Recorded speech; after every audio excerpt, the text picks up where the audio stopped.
Ay, hindi sila nag-amen, ano? Hindi po, yung patungkol po kay Ananias at Sapphira. Yung nakikinig sila. Kala ko mag-amen kay Samson and Delilah, no? So malinaw po yung nakita natin nung nakarang pag-aaralan sa Aklat ng Gawa 5, 1-4, patungkol doon sa pangyayari na yung mag-asawa ay nag-connive. Kumbaga, nag-usap silang dalawa kung paano nila sila magsisinungaling, kung paano nila lalalangan. Yung pagkakataong yun, ano? Ngunit, ano ba yung kanilang kinasapitan? Sabi nga doon, mayroon namang mag-asawa na nagbenta rin ng kanilang ari-arian. Ananias ang pangalan ng lalaki at Sapphira naman ang babae. Subalit nagsabuatan, so nag-connive yung dalawa, at hindi binigay ni Ananias sa mga apostol ang buong pinagbilhan. Kahit sinabi ni Pedro, Ananias, bakit ka nagpadala kay Satanas at nagsinungaling ka sa Espiritu Santo? Bakit mo binawasan ang pinagbilhan mo ng lupa? Bago mo ipinagbili ang lupa, hindi ba iyo yon? At nang may pagbili na, hindi ba iyo rin ang pinagbilhan? Bakit mo naisipang gawin iyon? Hindi ka sa tao nagsisinungaling, kundi sa Diyos, sa banal na Espiritu. Na-imagine ko tuloy mga kapatid, ano kaya kung sa kasalukuyan, ganito pa rin yung nangyayari, ano?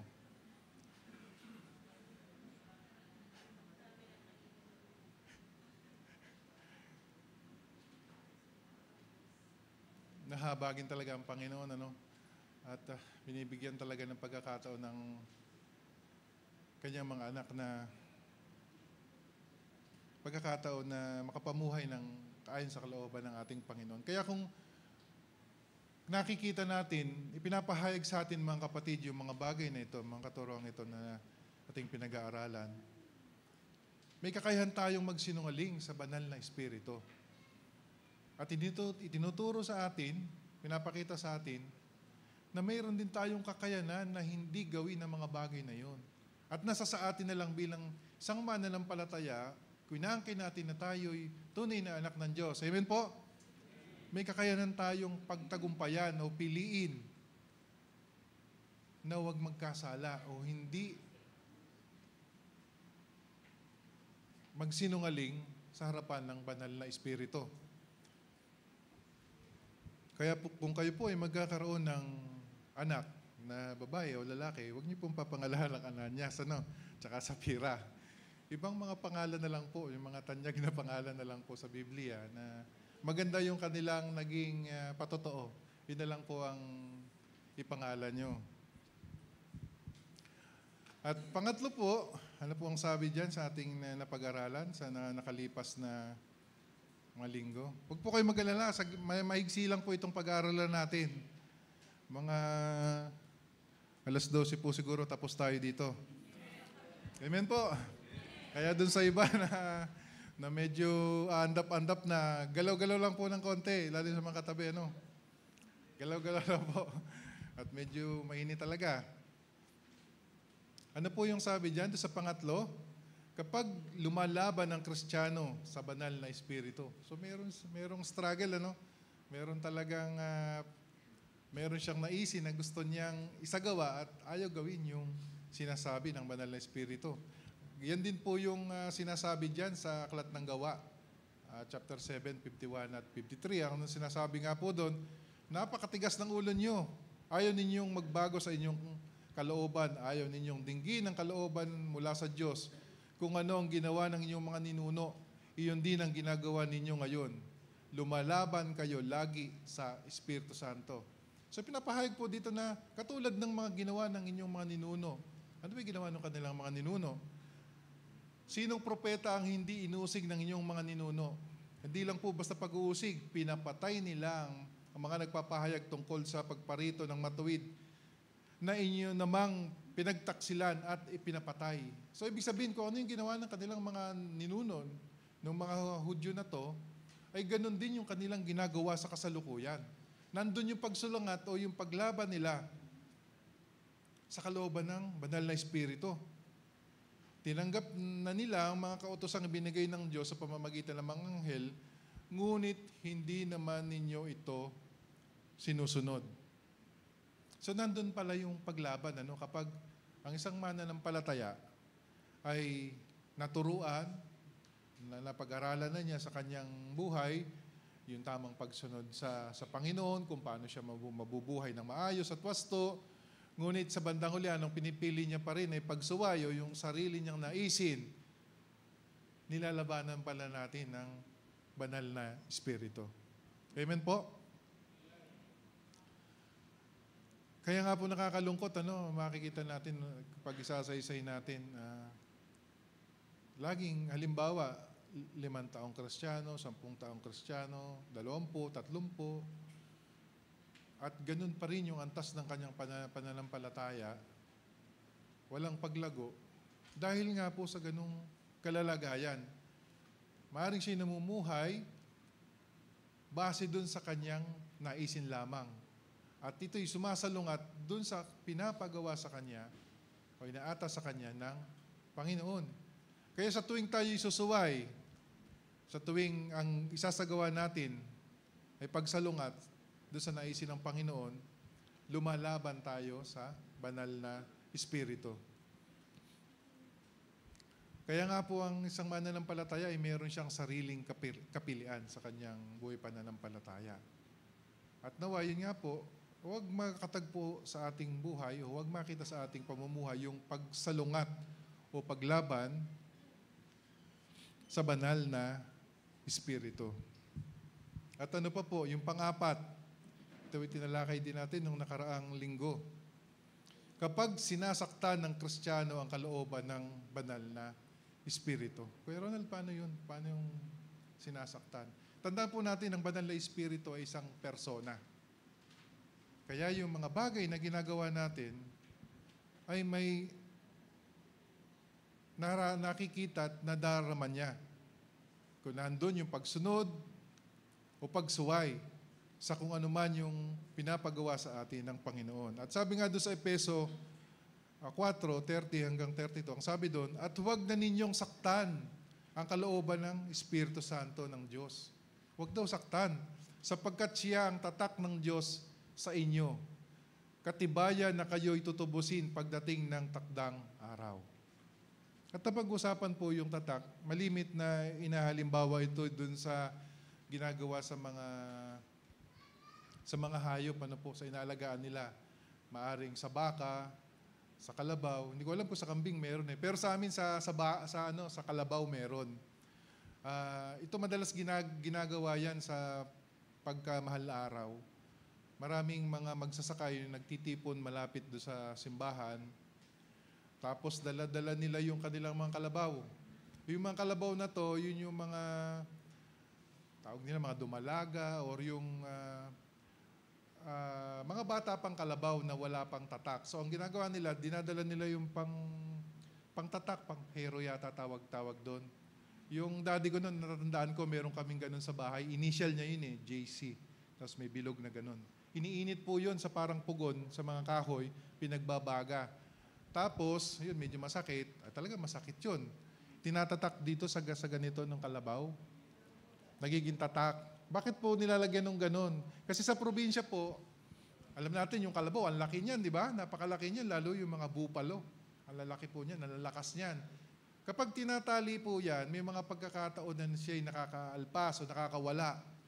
Ngayon, sa dinami-dami din ng kalabaw na naroon sa barangay, siyempre magkakamukha yan, hindi mo naman pwedeng, ay, akin to. Paano mong nalaman? So, pag nakita yon at naisuplong doon, sabi sa barangay, na nawawala yung kalabaw mo, anong palatandaan? Ay, may tatak po dito yun, ng initial ko. Halimbawa, wala naman si Kuya Vic, halimbawa, kalabaw ni Kuya Vic, BR, nakalagay. Uy, kay Kuya Vic yun, Victor Rodriguez, nakalagay, no?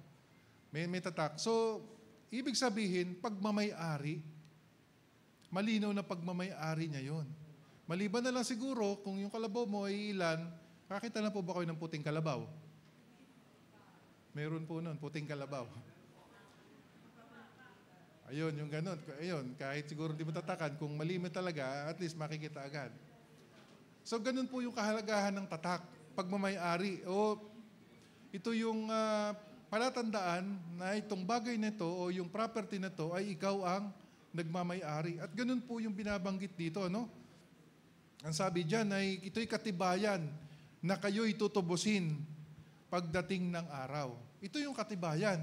Kung ito yung katibayan na sinasabi dito, dapat sa lahat ng Kristiyano ay magtaglay nito. Amen po? Dapat taglayin. Kasi ang sabi nga doon, ito yung katibayan na kayo'y tutubusin pagdating ng takdang araw. Kaya ngayon, paano ba natin sinasaktan o pinasasakitan ng banal na Espiritu? Ang sabi doon sa verse 13, alisin na ninyo ang lahat ng sama ng loob. Ano daw po? Sama ng loob. Puot, galit. Parang pa-intensya, no? Sama ng loob. Yung puot. Tapos nagkakaroon ng galit, ano? Huwag na kayong mambubulyaw. May nambubulyaw ba dito? Guilty, ano?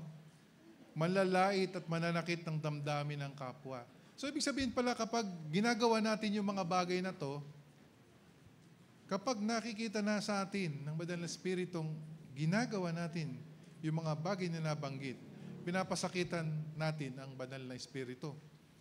Kaya nga po mga kapatid, dun sa atin, pero wala naman siguro, wala naman siguro dito na yung may kaalitan sa kanyang kapatid. May hinanakit, hindi lang nabigyan ng kamote, nagtampo. Si kapatid kasi, nung may dala niya isang araw, yung isang kapatid lang ang binigyan. Ako, hindi naabutan. Antayin mo't baka naman ang bibigay sa iyo sa susunod durian. Antayin mo lang. Pero yung mga maliliit na bagay na mga ganyan mga kapatid, wala na po dapat sa loob ng iglesia yon. Amen po? Yung mga maliliit na bagay, yung pagkukumpara, bakit si kapatid ganitong ginawa mo? Bakit ako nangangailangan, di mo ko tinulungan, nagtatanim ka ng sama ng loob. Alam niyo po yung mga kapatid, yung mga ganyan, parang hollow blocks yan. Yung mga sama ng loob mo, pag ikinamada mo na ikinamada, darating ang araw, yun mismong babagsak sa'yo. At mahirap makabangon kapag ganun. Kapag yung kalooban natin ay tigib na doon sa damdamin, puno na ng pasakit at hinanakit, sama ng loob. Baka kapag naglalakad ka, lahat na lang na makita mo, ito, galit sa akin siguro to, nakasimangot to. O lahat na lang na makita mo, bibigyan mo na ng ibang kakapahulugan. Pagdating mo pa lang sa church, hindi ako binati. Siguro galit sa akin to. Hindi ako kinamayan ng usher. Baka, wala po dapat ganun mga kapatid. Dapat, nakakaagpas na tayo doon. Nakakahakbang na tayo sa ganung kalalagayan. Amen po? Amen. Dapat po ganun. Ngayon, sa halip, ito binabanggit, sa halip, anong dapat natin gawin? Maging mabait kayo at maawain.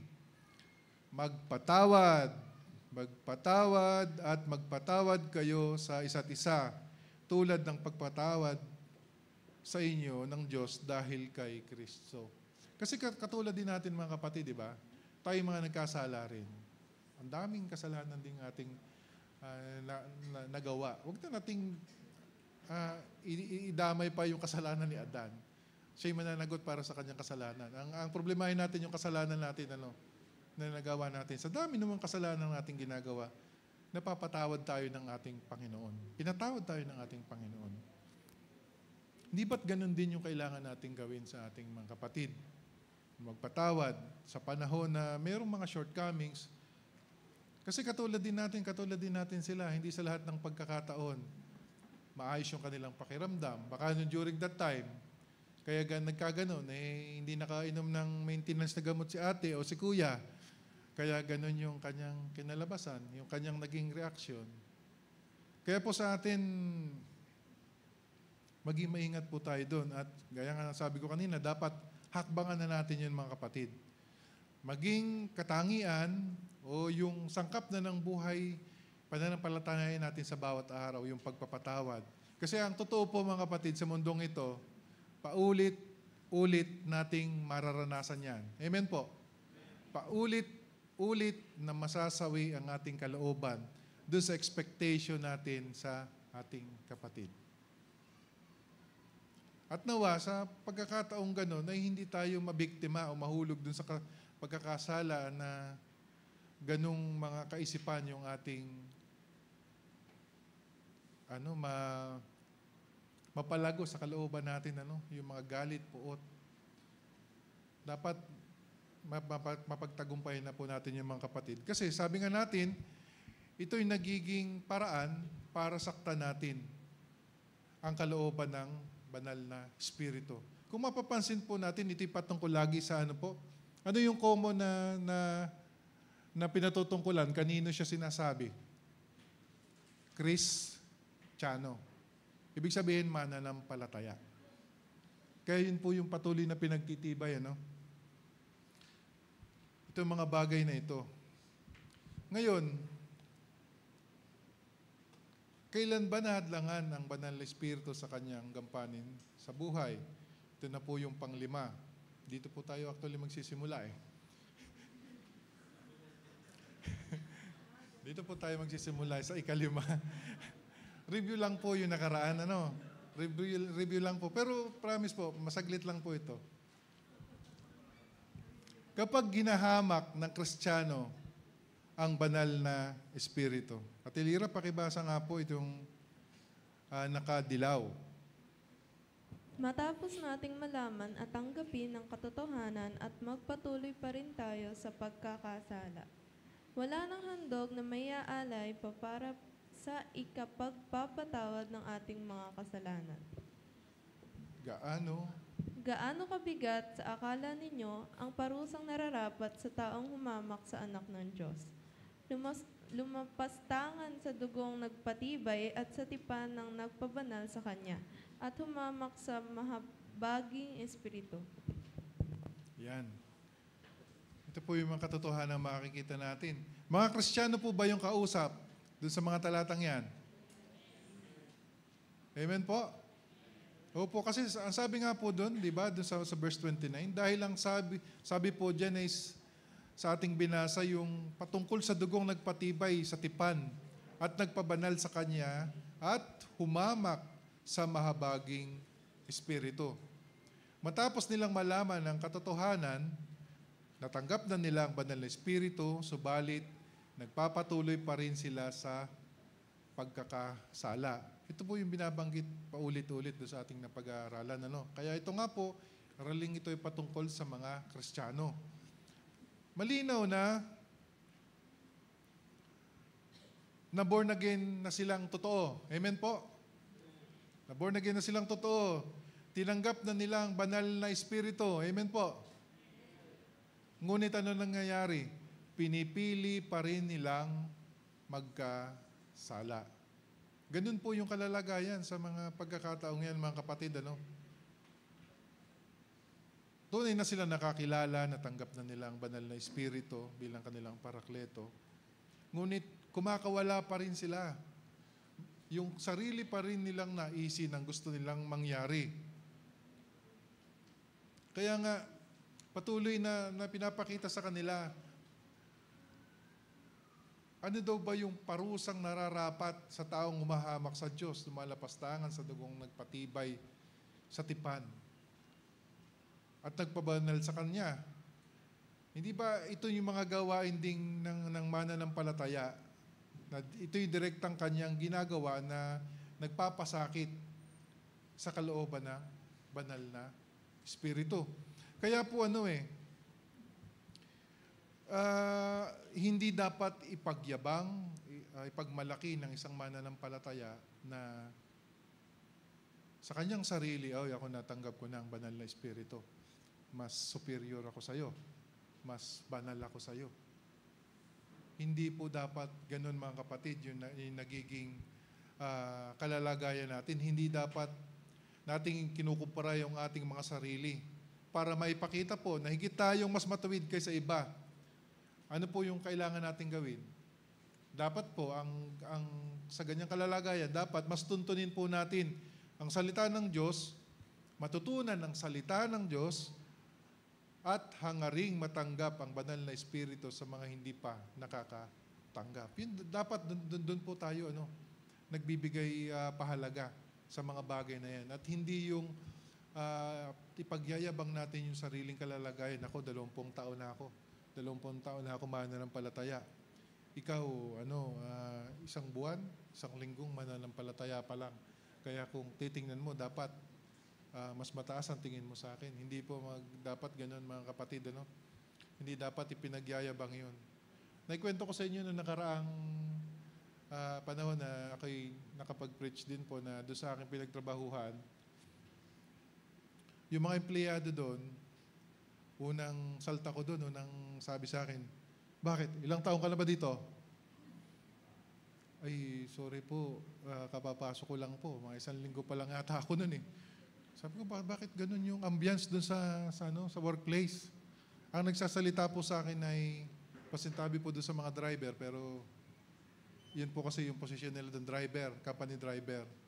Ako noon, during that time, technician po ako eh. So parang nasasyak ako. Sabi ko, bakit ganun? Anong kinalaman nung tagal sa trabaho doon sa respetong kailangan bibigay? I do understand na may edad yung taong nagsasalita. At dahil sa pangyayaring ganon, ginagalang ko yun dahil matanda siya. Pangalawa, siyempre mas matagal siya sa trabaho.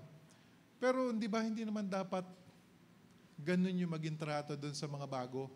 Kaya doon sa mga nagtatrabaho, nag-aasam na magkatrabaho ngayon, dapat maging handa kayo sa papasukin nyo. Diba? Sa mga kabataan, baka masyadong overwhelming yung ating imagination. Kaya Ronald, pag ako'y nakatapos, nakakurbata ako, naka-long sleeve, makintab ang sapatos ko, pagpasok ko sa opisina, dapat saludo sila lahat sa akin. Wala pong ganon. Unless na ikaw ang CEO. Okay, ikaw general manager, Pwede yon. Pero kung ikay kabataan, bagitong-bagito doon sa trabaho, huwag niyo pong expect na ganon. Expect nyo na pagpasok doon, ihanda nyo ng sarili nyo sa war zone. Kasi yun po yung totoo. Yun po ang totoo sa buhay ng nagtatrabaho. Ano po? Na dapat ikay maging handa doon sa ganong kalalagayan. Kaya ngayon pa lang, dapat equip mo na yung sarili mo na doon sa mga ibinabahagi namin, doon sa mga nakakatanda. Ayan, kagaya ni Elder Vic, ni Kuya Vic, maraming karanasan yan sa iba't ibang taong nakakasalamuhan niya. Ayan, sila Ate Saint, sila Kuya Ray, sila Kuya Ronnie, di ba? Ang daming karanasan niya sa iba't ibang tao. So ngayon, kapag tayo mananampalataya na, dapat wala nang pagmamayabang. Wala nang, sabi nga nila, yung self-affirmation, na ikaw mismo pumupuri dun sa sarili mo. Na parang naglalakad ka sa ulap kapag ikay papasok sa iyong opisina. At ganun din dapat po sa loob ng iglesia, wala pong ganun. Na porket yung kapatid natin mas matagal, senior na siya dito, 40 years na siya dito, kaya dapat, nandun yung dapat ibigay na paggalang. Hindi lang po sa matatanda, kundi sa bawat isang naririto. Amen po. Dahil bawat isa sa atin ay mahalaga sa Panginoon. Kung mahalaga ang kapatid natin sa Panginoon, dapat ito'y pinapahalagahan din po natin. Hindi dahil nakakuha tayo ng pabor sa kanila, kundi dahil mahal natin sila, dahil mahal sila ng Panginoon. Amen po. So yun po mga kapatid, huwag nating ikukumpara ang ating sarili sa iba na mas mabuti tayo kaysa sa kanila. Yun nga po tinatawag nating self-affirmation. Subalit kung nagpapatuloy sa pagkakasala, katulad nung binabanggit dito sa ating mga talatang nabasa, sila'y binabalaan po dahil binabaliwala nila ang salita ng Diyos. Kapahayagan, salita ng Diyos. Ano nga po yung sabi dun sa verse 29? Hinahamak nila ang anak ng Diyos, nilalapastangan nila ang dugo ng tipan na nagpabanal sa kanila at hinahamak ang banal na Espiritu. Kapag binabaliwala po natin ang salita ng Diyos, alam natin na hinahamak natin ang Diyos. At ang katotohanan nga po, pwedeng hamakin ng Panginoong Jesucristo. Pwede po, huwag lang ang banal na Espiritu. Mapanganib po ang paghamak sa banal na Espiritu sapagkat ang kaparusahan po ay inahalin tulad sa nakalipas sa panahon po ni Moses kung paano sila nagkakasala, ano po ginagawa sa kanila? sila'y pinapatay. Kaya nga po katulad ng ating mga pag-aaralan, sa bawat bahagi ng pagtuturoan, nadadagdagan po yung ating kaalaman. Ano po?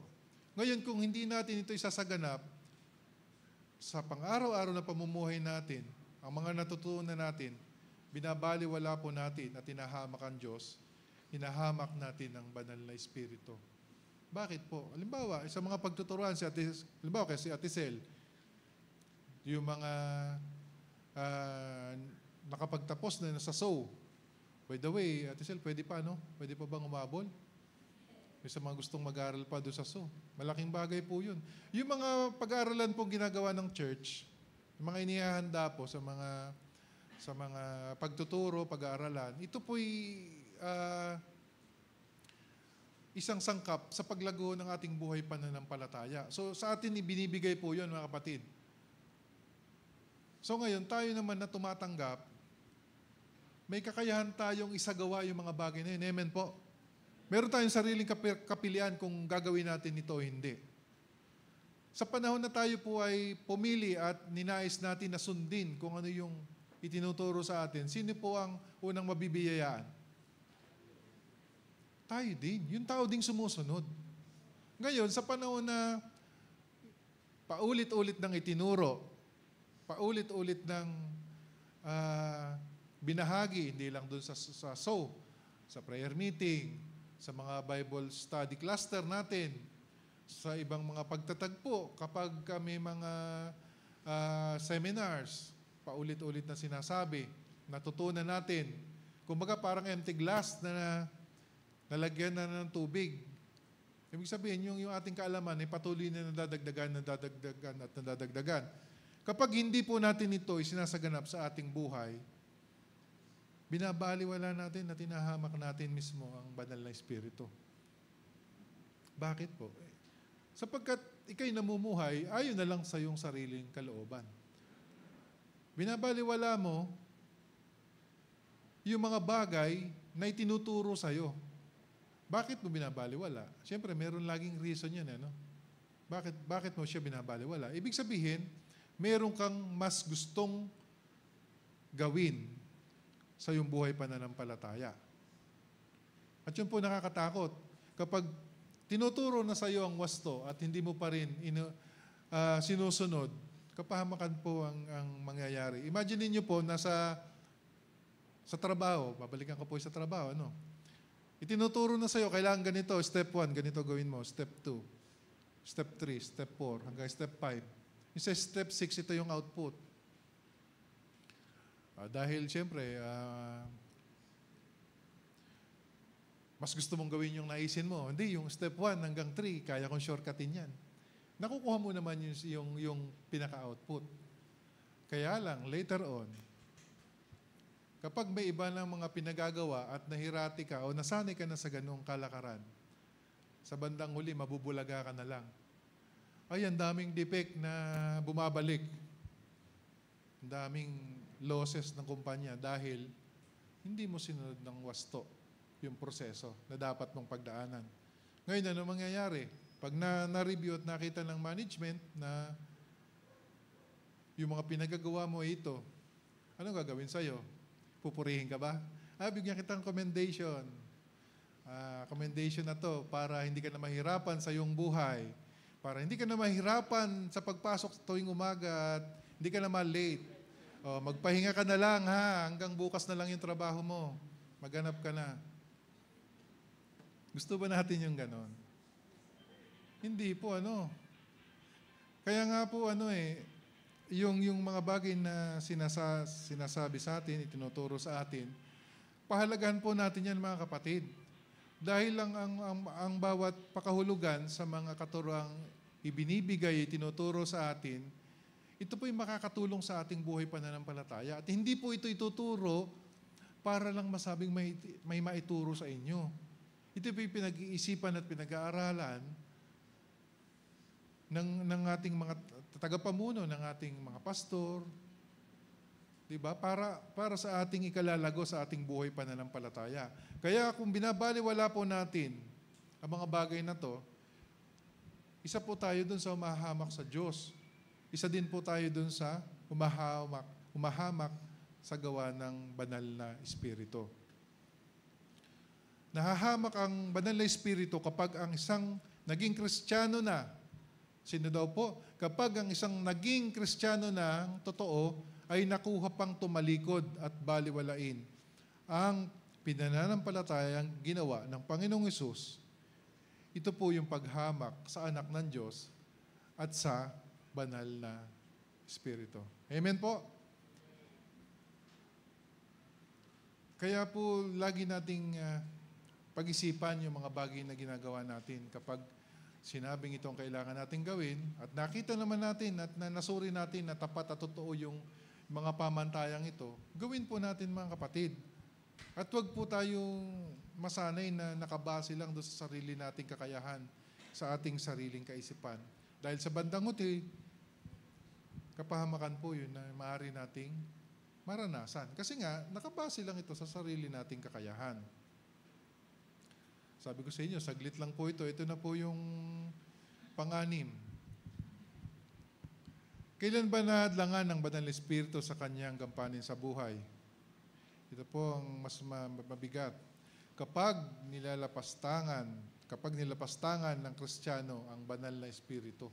So meron palang ganung pangyayari, ano? Meron palang paglapastangan ng isang mananampalataya sa Banal na Espiritu. Atin pong aralin to. Tilira, pakibasa nga po.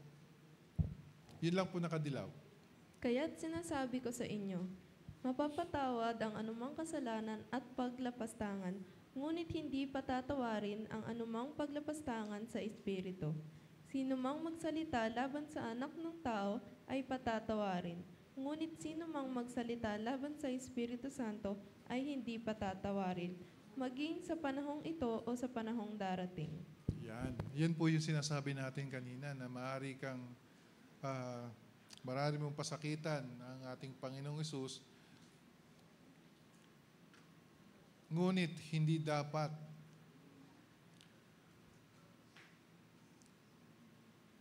lapastanganin ng banal na Espiritu katulad nung binabanggit do sa ating mga talata sa panahon ngayon at sa panahong darating. Kapag ginawa ang paglapastangan sa banal na Espiritu sa panahong ito o sa panahong darating, ito po ay walang kapatawaran. Ulitin ko po, kapag ginawa ang paglapastangan sa banal na Espiritu sa panahong ito o sa panahong darating, ito po ay walang kapatawaran, mga kapatid. Sino po ba ang pwedeng gumawa nito? Sino yung maaaring gumawa ng paglapastangan sa banal na Espiritu? Ang pwedeng gumawa nito ay ang mga Kristiyanong naunawaan nila ang kanilang ginagawa. So, ibig sabihin pala, kung malinaw sa atin yung ginagawa natin, and intentionally, ginagawa pa rin natin yung paglapastangang iyon sa banal na Espiritu, kapahamakan po yung sasapitin natin, mga kapatid. Pangalawa, maaaring Kristiyano ka na pero hindi mo naintindihan ang iyong ginagawa. Hindi natin po maaaring i-blaspheme o mamusong sa banal na Espiritu.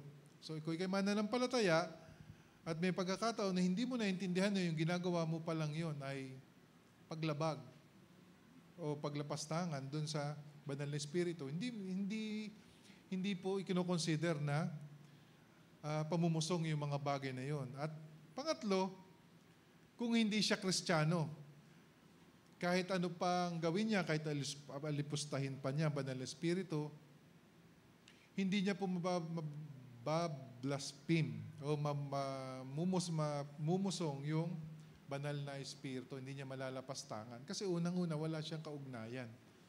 Kaya nga po yung paalaalang ito, mga kapatid, mabigat na paalaala sa mga mananampalataya na lubos na nakakaunawa.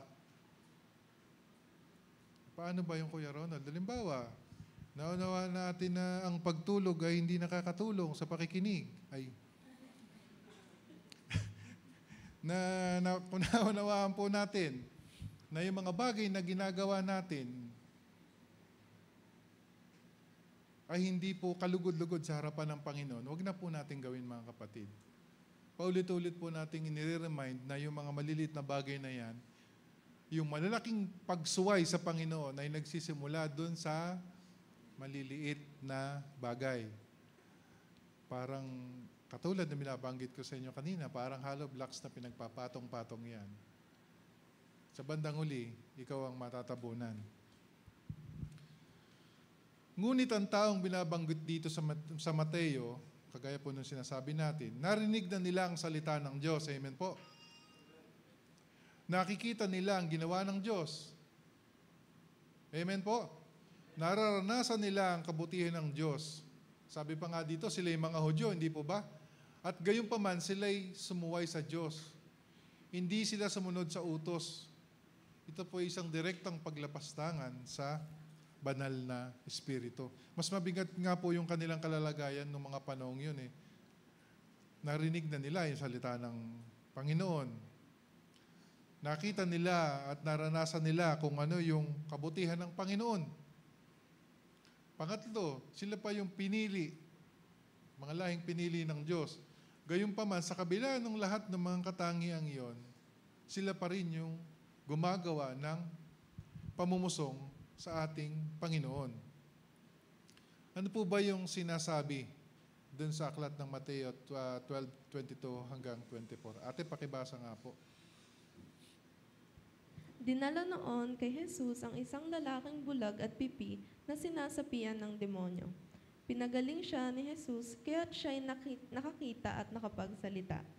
Namangha ang lahat at sinabi nila, "Ito na kaya ang anak ni David?" Nang marinig ito ng mga Pariseo, sinabi nila, nakapagpapalaya siya ng mga demonyo sa pamamagitan ng kapangyarihan ni Beelzebul, ang pinuno ng mga demonyo. Yan po mga kapatid, yung tagpo. Ito po yung tuwirang paglapastangan sa banal na espiritu. Ano po? Ang nangyari dyan, yung makikita nga po natin, sino po ba si Beelzebul? Beelzebul, demonyo or another term po kay Satanas. Isang pangalan po yan. Pinaratangan ng Panginoong Hesus dito ng mga Pariseo na nagpapagaling siya sa pamamagitan ng kapangyarihan ng Diablo. Gaano po kasakit yun, mga kapatid? Gaano po kasakit yung mga bagay na yun? Doon sa tagpo kasing yan di ba pinagaling ng Panginoong Hesus yung lalaking bulag at pipi na sinasapian ng demonyo. Ngunit anong sabi sa kanya ng Pariseo, yung ginawa mong pagpapagaling dyan, ay nagagawa mo yan dahil sa kapangyarihan ng Diablo, ng demonyo. Ganun yung kanilang lantarang pamumusong sa ating Panginoon. Yan po yung sinabi ng Panginoon sa kanila, na ang paglapastangan ninyo sa akin ay may kapatawaran, ngunit ang paglapastangan ninyo sa Banal na Espiritu ay walang kapatawaran sa ngayon at sa panahong darating. Ibig sabihin yung mga pagpapagaling, yung mga miraculous way na ginawa ng Panginoon na tunay na siya yung pinagmumulan ng pagpapagaling na yon ay inattribute pa sa Diablo, kay Satanas. Doon yung sinasabing term yan, kay Beelzebul. Sa halip ng parangalan at pagbigyan ng papuri ay siya. Ang sinasabi, kaya mo nagagawa yan, dahil doon, kay Beelzebul. Yun po yung ngayon malupit na at direktang paglapastangan sa gawain ng ating Panginoon. Ano po yung sinasabi ng mga Pariseo at ano po yung paratang nila, kagaya ng sinasabi natin kanina? Na sinasabi nga po na yung gawain ng banal na espiritu ay gawain ng Diablo. Kaya po ito'y tuwirang pagsalungat o pagsalansang sa banal na espiritu. Ipagpapatibay po sa Diyos sa ating mga paniniwala at pananaw sa ating Diyos. Alam niyo po sa ibang mga denominations, sa ibang mga relihiyon,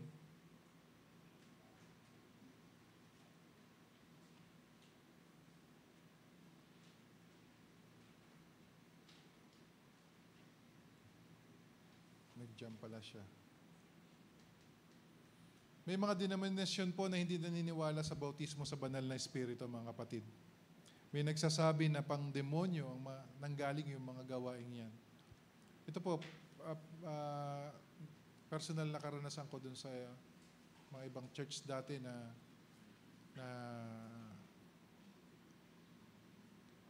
napuntahan ko, hindi po nila inaalaw yung speaking in tongues.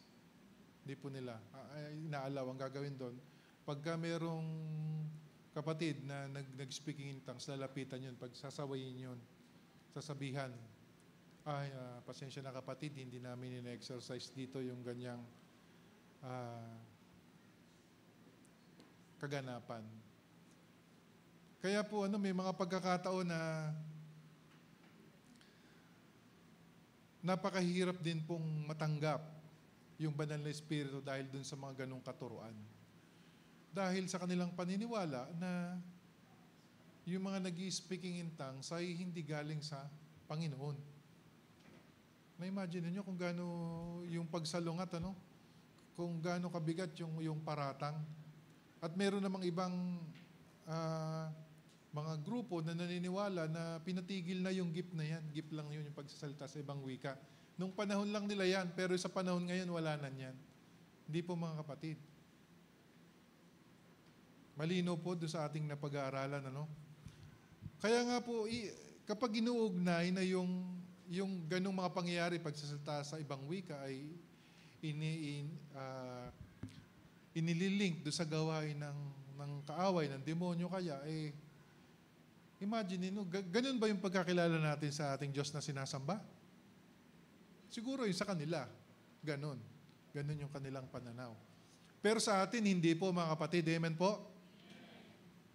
Dahil alam natin na yung Panginoong sinasamba natin, katulad ng mga halimbawang nabanggit sa Biblia, kapag humingi ka ng tinapay, ano binibigay ng Panginoon? Tinapay. Kapag humingi ng isda, anong binibigay ng Panginoon? Isda. Kapag humingi ng itlog, ano kanya binibigay? Itlog. Di ba? Kapag humingi ka ng banal na Espiritu, sa tingin nyo, ipagdadamot niya yon? Hindi po mga kapatid. Kasi yun nga yung naisin ng Panginoon na bawat isa sa atin, bawat mananampalataya, ay matanggap, maging parakleto niya sa kanyang buhay pananampalataya, magkaroon siya ng gabay sa pamamagitan ng banal na Espiritu. Kaya nga po yun yung paulit-ulit nating itinuturo at sinasaysay sa bawat isa na patuloy po nating asamin mga kapatid. Hindi pwedeng makontento ang isang mananampalataya lamang na, ay, Kristiyano na ako, na born again na ako, okay na yon. Okay na yun, Kuya Ronald. Ligtas naman ako. Pero paano ka makakapamuhay ng ayon sa kalooban ng Panginoon? Paano ka makakapamuhay dun sa naisin ng Panginoon pinagagawa sa iyo? Kung patuloy na ang gagamitin mo, yung sarili mong kakayanan. Kaya po sa mga kapatid natin na hanggang sa kasalukuyan ay struggle pa rin na hindi pa natatanggap ang banal na Espiritu bilang kanilang parakleto. Asamin po natin mga kapatid, kapag sinasabi mong inaasam mo, di ba ninanais mo, halimbawa, ito mababaw na example pero, halimbawa, magkikita kayo ng girlfriend mo sa susunod na linggo, sa ganitong panahon, sa ganitong oras, sa ganitong mall. Baka kung Sabado kayo magkikita, Biyernes pa lang, handang-handa ka na, Nakaplanchado na yung damit, yung medyas, lahat, pati yung susuot. Ito yung susuot ko. Excited ka. Inaasama-sama mo na magkikita kayo ng iyong sinisinta. Girlfriend pa lang yun. Paano pag naging asawa mo na? Dapat po, mas masigit yun. Sa mga mag-asawa, Ang ibig ko lang pong sabihin, mga kapatid, higit pa sa lahat ng bagay, yung dapat naisin natin na makamit natin o mapasa atin yung banal na Espiritu. Kasi ito po'y pinangako ng Panginoon sa atin na kailangan nating matanggap. Kumbaga, pinagkaloob na sa atin to, tayo na lang yung inaantay. Maging bukas yung ating kalooban, yung ating puso't kaisipan na matanggap to. Mawala sa ating kaisipan yung alinlangan na ito hindi totoo. Pangalawa, kung asamin natin ang banal na Espiritu, dapat asamin din nating makasunod sa kalooban ng Panginoon. Sa bawat araw ng pamumuhay natin, Hindi yung pwedeng inaasa mo yung banal na Espiritu, ngunit sa bawat araw ng pamumuhay mo, ang namamayani pa rin, yung sarili mong desisyon. Inaasa mong mapasa yung banal na Espiritu. Kung dumala ko ng pagtitipon, mas madalang pa doon sa ngipin ni Lolo. Di ba? Parang kung kailan mo na lang gustong naisin, yung mga pakikibahagi, pakikipadalo sa mga pagtitipon, sa mga gawain ng iglesia. Ang pag-asam po ay higit pa doon, mga kapatid. Kung tunay nating nanaisin at asamin na mapasa atin yun, gagawa tayo ng paraan para matanggap po natin yun, mga kapatid. At yun nga, hindi natin nanaisin pa na mapasakitan pa ang banal na Espiritu. Kaya nga po mayroong mga ganitong pag-aaralan.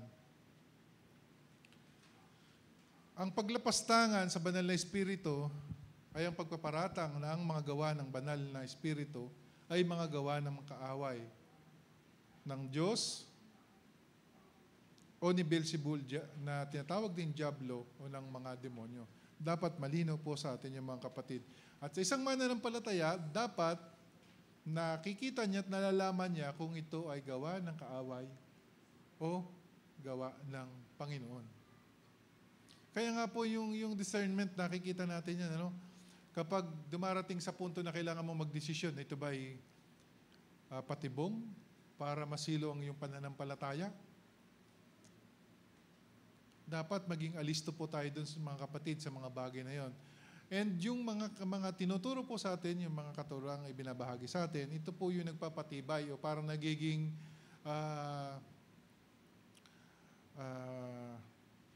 nagiging kaalaman natin kung paano natin ma-decipher yung mga bagay na yan. So sa ating pamumuhay, lagi nating nga pong tatandaan na kitang-kita yung differences sa ang gawa ng ating Panginoon at gawa ng kaaway. At sa tagpong ito nating pinag-aralan, naway hindi nga po makita sa atin yung ganong paglapastangan, ano? Sa isang mananampalataya, nalalapastanganin niya, mamumusong siya sa Diyos sa pamamagitan ng paghahalintulad o paglilink ng ginagawa ng ating Panginoon sa gawain ng Diablo. Hindi po dapat sa atin makita yung mga bagay na yun. Dahil, sabi nga po dyan, walang kapatawaran ang paglapastangan sa banal na Espiritu. At yun nga po, ayan, masaya na sila. Kailan ba nahadlangan ng banal na Espiritu sa kanyang gampanin sa buhay? Una, kapag binabaliwala ng mga Kristiyano ang pahayag mula sa Diyos. Pangalawa, kapag nagsisinungaling ang Kristiyano sa banal na Espiritu. Pangatlo, kapag lumalaban ang Kristiyano sa banal na Espiritu. Pangapat, kapag sinasaktan ng Kristiyano ang kalooban ng banal na Espiritu. Panglima, kapag hinahamak ng Kristiyano ang banal na Espiritu. At pang-anim, kapag nilalapastangan ng Kristiyano ang banal na Espiritu. At sa ating pong pagtatapos, samahan niyo po akong itong basahin. 1, 2, basa. Dapat na matanggap ang banal na Espiritu. Kailangan nating matutunang lumakad at sumunod sa Kanya. Ito ang susi sa pagtatagumpay laban sa kasalanan at sa hilig na laman. Atin po isaalang-alang, pag-aralan at sundin palagi ang Kanyang mga udyok sa buhay. Ang mga ito po ay nasusuri at nararamdaman ng sinumang sumusunod sa banal na Espiritu. Huwag po nating hadlangan ang banal na Espiritu sa ating mga buhay. Ayan. Kaya po mga kapatid, pahalagan po natin yung mga bagay na ito nang sa gayon ay hindi po tayo maging kasangkapan o makibahagi para hadlangan po ang gawain ng isang banal na Espiritu. Isang mapagpalang araw po sa bawat isa. Purihin po natin ang ating Panginoon.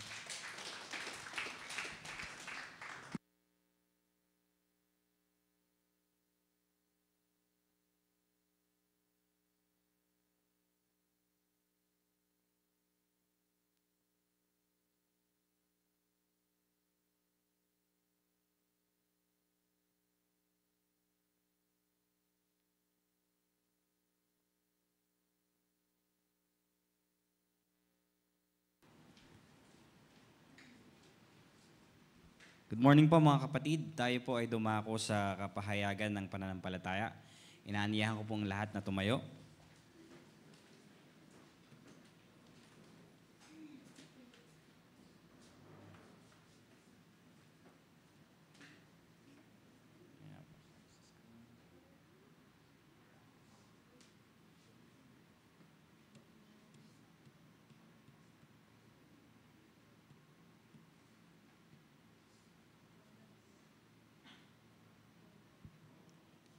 Una, ang Biblia ay salita ng Diyos na hindi nagkakamali. Ito ang pinakamataas na saligan ng ating pananampalataya at pamumuhay. Ang Diyos ay tatlong persona ng Ama, ng Anak, at ng Banal na Espiritu mula sa walang hanggan at hanggang sa walang hanggan. Ang Panginoong Hesus ang salita, Diyos na naging taong katulad natin. Siya ay pinaglihi sa pamamagitan ng kapangyarihan ng banal na Espiritu. Isinilang sa pamamagitan ng Birheng si Maria at namatay alang-alang sa atin. Siya ay inilibing at buong nabuhay mula sa patay sa ikatlong araw at umakyat sa kalangitan. Siya ay babalik upang hatulan ang mga nabubuhay at mga namatay na. Ang lahat ng tao ay nagkasala sa Diyos. Sila ay naliligtas lamang dahil sa kagandahang loob ng Diyos sa pamamagitan ng pananampalataya sa Panginoong Hesus at ng kanyang ginawang pagtubos mula sa kapangyarihan ng kasalanan at kamatayan. Ang banal na Espiritu ay ang Espiritu ng Diyos sa sinugo sa Iglesia upang bigyan ito ng kakayahan na mamuhay ng banal at ipagsaksi ang Panginoong Hesus sa buong sanlibutan. Ang Iglesia ng Panginoong Hesus ay iisa lamang. Ito ang kanyang katawan at siya ang pangulo nito. Kabilang dito ang lahat ng mga mananampalataya sa lahat ng panahon.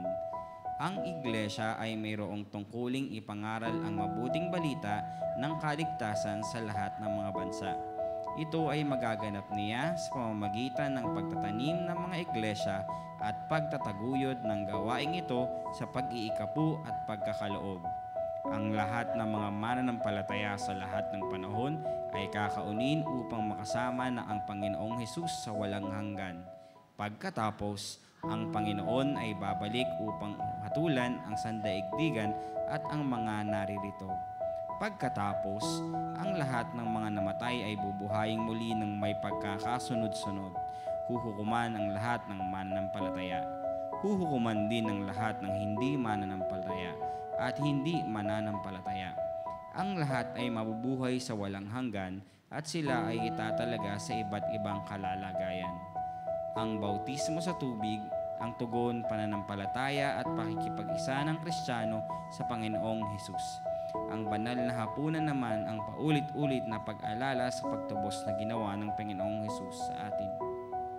Ang kasal o tipang pag-aasawa ay banal at dapat na pag-ingatan. Ito ay makabiblia, panghabang buhay at sa pagitan ng isang lalaki at isang babae. Makakaupo na po ang lahat.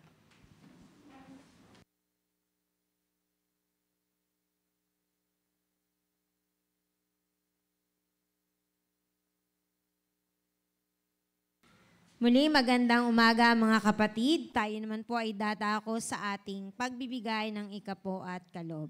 Bago diyan, babasa po muna ako sa Malakias 3:10. Ibigay ninyong buong buo ang inyong mga ikapo upang matugunan ang pangangailangan sa aking templo.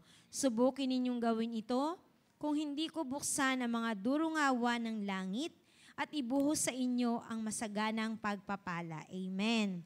So, ganyan po katapat sa atin ng Panginoon kung tayo rin po ay magiging tapat sa Kanya. So, vice versa lamang po yun. So, kung lagi po tayong magiging matapat sa Panginoon, ang ibibigay po natin, ito po ay matutugunan ang pangailangan po sa ating templo. Sa ngayon po, yun po yung ating inaadhika sa panahon natin ngayon. So, mga minamahal, tayo po ay dumako sa ating sama-samang pagkakaloob sa ating Panginoon bilang isang iglesia. Ang may akda po ng pagbibigay ay ang ating Panginoong Diyos Siya ang nagbibigay at patuloy na nagbibigay dahil po sa dakilang pag-ibig at pagsamba sa Kanya. Tayo po ay sama-sama at sabay-sabay na mag-alay ng ating mga ikapu at mga kaloob ng mayroong kagalakan sa ating mga puso. Maaari na pong maghulog. Dito po ang ating box.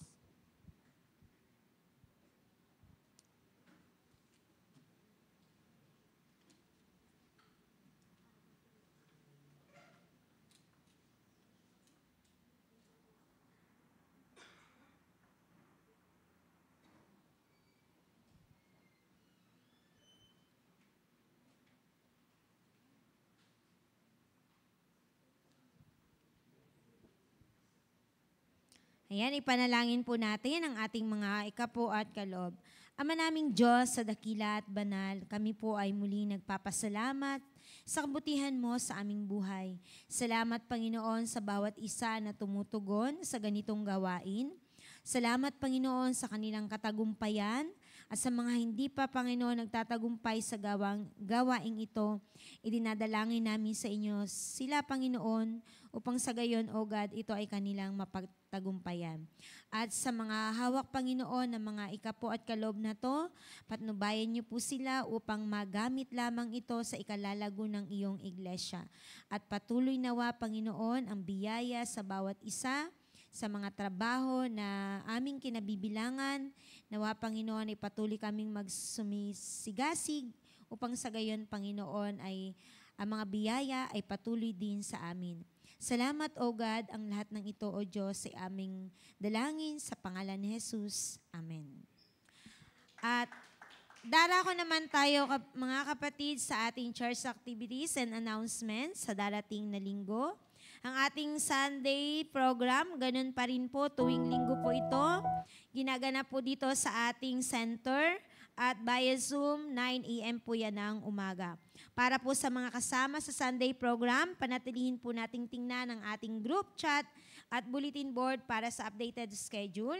At atin pong hinihikayat na dumating na mas maaga bago magsimula ang service. Para naman po sa ating mga tithes and offering, may dala po tayong option ng ating bank account at dito po sa ating offering box sa ating worship center. Para sa bank account po, transfer, si Ate Alma po ang ating kukontakin dyan. At para naman po sa ating prayer meeting, ito po ay ginaganap via Zoom tuwing 7 ng gabi ng Miyerkules. Tingnan din po natin lagi ang ating mga prayer assignment doon sa mga kasama po na mananalangin. At tuwing huling Miyerkules naman po, ito ay ang pagkakaroon po natin ng talastasan. Via Zoom only lang po ito. Inaayahan po na ang lahat po ay makilahok sa gawain na ito. Para naman po sa ating mga Bible studies, hinihikayat po natin na ang bawat isa ay maging bahagi ng bawat cluster. Pwede po tayo makipag-ugnayan sa bawat cluster leaders or kaya naman po ay kay Sister Bergie Occidental para po sa ating mga available schedule. At para naman po sa ating may mga kaarawan at wedding anniversary, meron po ba? So, happy birthday po, Brother Sijan Alvin Sopetran, May 5. At Brother Joshua Parducho, May 6. At kay Sister Gina Paner, May 9. And wedding anniversary po, Mr. and Mrs. Pasha, May 8. Happy anniversary po and happy birthday. At para naman po sa ating Sunday school, teachers, meron na po, and assistants, meron na po kayong short meeting after the service.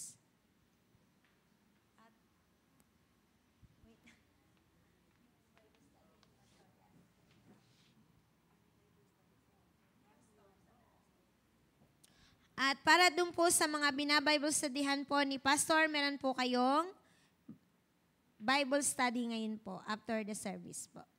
Lamang po at maraming salamat.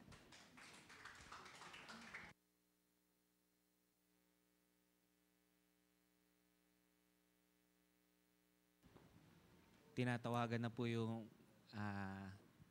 magdaraos ng anniversary. si Ate Pasha, at saka po si Kuya. Pati po yung may mga kaarawan. Si Sijan, si Yosh kaya wala. Yan. Sige, pag-pray lang po natin. Apa. Ate Pasha. Marlene Pasha. Sorry naman po. Sige po, pag-pray po natin si Ate Marlene. Opo. Sige po, tayo po'y manalangin, mga kapatid. Oo. Sige po, Yan.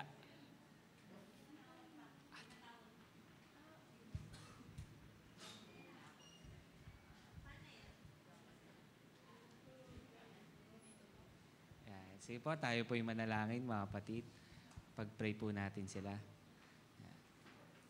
Manaming Diyos na dakila, mabuti sa bawat panahon. Ama, patuloy po kaming nagagalak dahil sa pagdiriwang ng anibersaryo ni Ate Marlene at ang kanya pong asawa. Amin pong hiling na ay patatagin mo po ang kanilang buhay may asawa. At ganun din po, amin pong hiling ang paggabay mo sa kanila na patuloy ka pong makilala at patuloy na maganap, Panginoon, yung kalooban mo sa kanilang buhay. Muli, salamat po sa panibagong taon na dinagdag mo sa kanilang pagsasama. Nawa ang kanilang pagsasama ay maging kagalakan po ng bawat isa. Muli, ito po ang aming dalangin ng may pasasalamat sa iyo. At ganun din naman, nilalapit po namin sa iyo ang aming mga kapatid na nagdiriwang ng kanilang kaarawan, kay Sijan, at ganun din po kay Yosh. Ama, amin pong hiling na sa kanilang kaarawan ang iyo pong paggabay at pagtuturo, Panginoon, sa kanilang mga magulang. Ama, amin pong hiling na may loobin mo na patuloy na mahubog ang kanilang mga magulang nang may pagtitiwala sa iyo at pagsunod. Nang sa ganon, ito nga rin po ay kanilang maisalin sa kanilang mga anak. At Ama, dalangin po namin sa kanilang murang edad na loobin mo, Panginoon, na makilala kanila ng maaga at higit sa lahat, magkaroon po sila ng banal na takot sa iyo at paggalang. Muli, amin pong hiling ang gabay at pagpapala mo sa aming mga kapatid. At ganun din po, lubos kaming nagagalak na sila po ay aming nakasama sa iglesyang ito. Muli, ito po ang aming dalangin ng may pasasalamat sa makapangyarihang ngalan ng aming Panginoong Hesus. Amen. Happy anniversary. Happy birthday, si Jan. Sige po, tayo po'y magsara sa ating panalangin.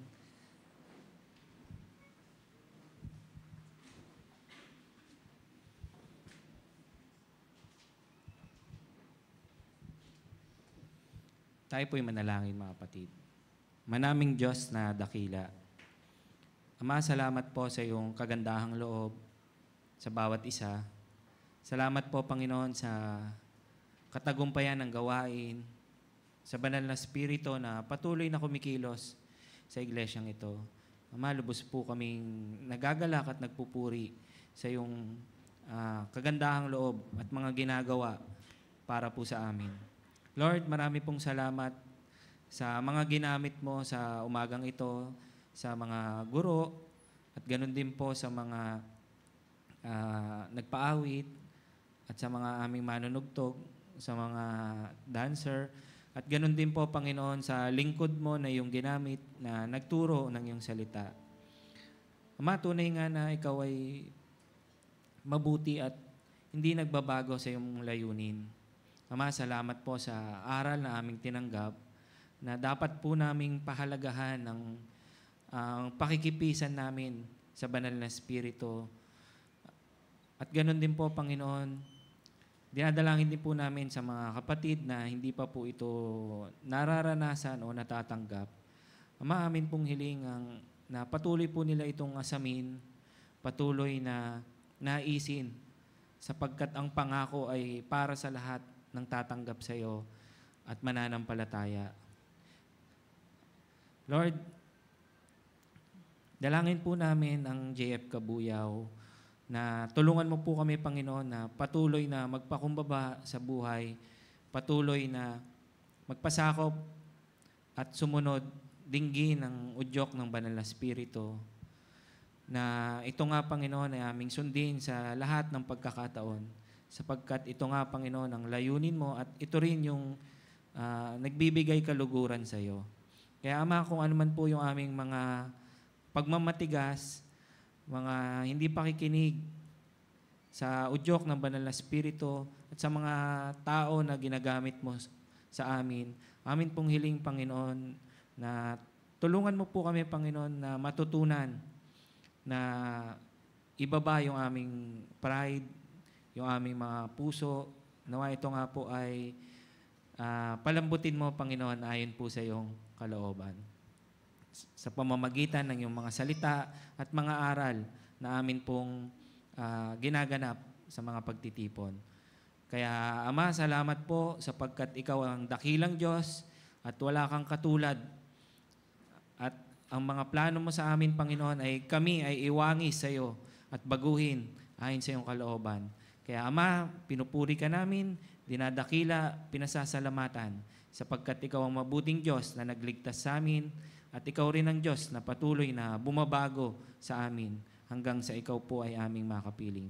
Kaya, Ama, salamat po sa umagang ito. Purihin ka, dakilain ka, at lubos po kami nagpapasalamat sa iyo. Ito po ang aming hiling at dalangin at kalooban mo po ang mapangyari sa aming mga buhay. Ito po ang aming dalangin sa pangalan ng Panginoong Hesus. Amen.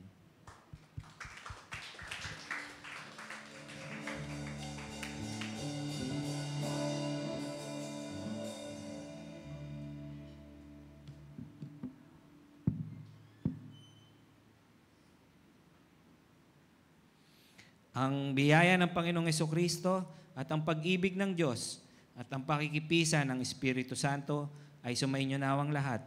Kaya't atin pong pahalagahan ang mga biyaya at kaloob na binibigay sa atin ng Panginoon.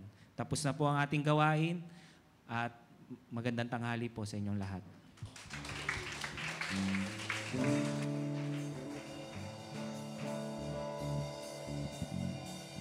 Amen. Muli po tayong umawit ng ating papuri sa ating Panginoon.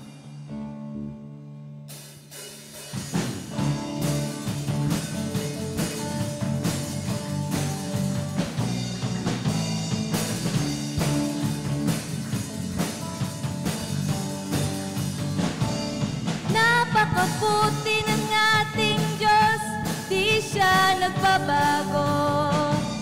Napakabuti ng ating Diyos, di siya nagkukulang. Itaas ang ngalan niya, lahat ng nilikha. Napakabuti nga ng ating Diyos.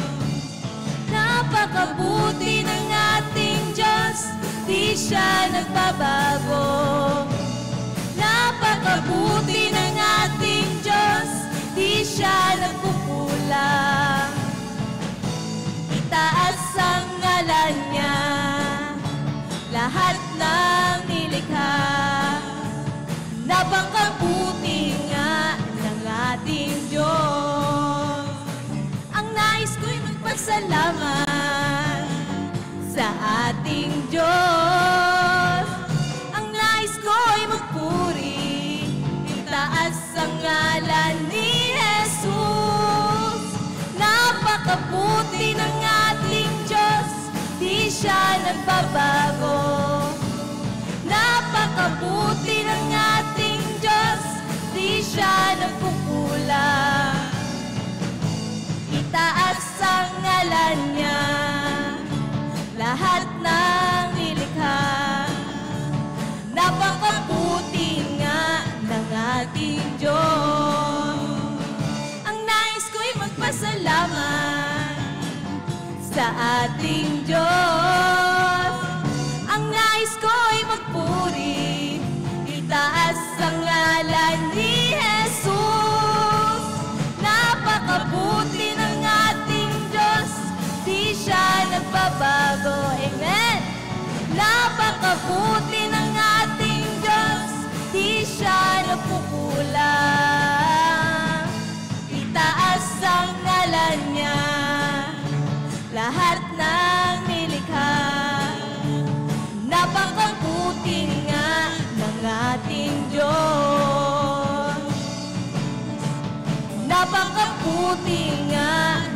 ating Diyos. Napakabuti nga ng ating Diyos.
CM Kabuyaw, ngayon sa 25 taon, pagpapakatatag at pasasalamat. Kolosas Kapitulo 2, versikulo 7.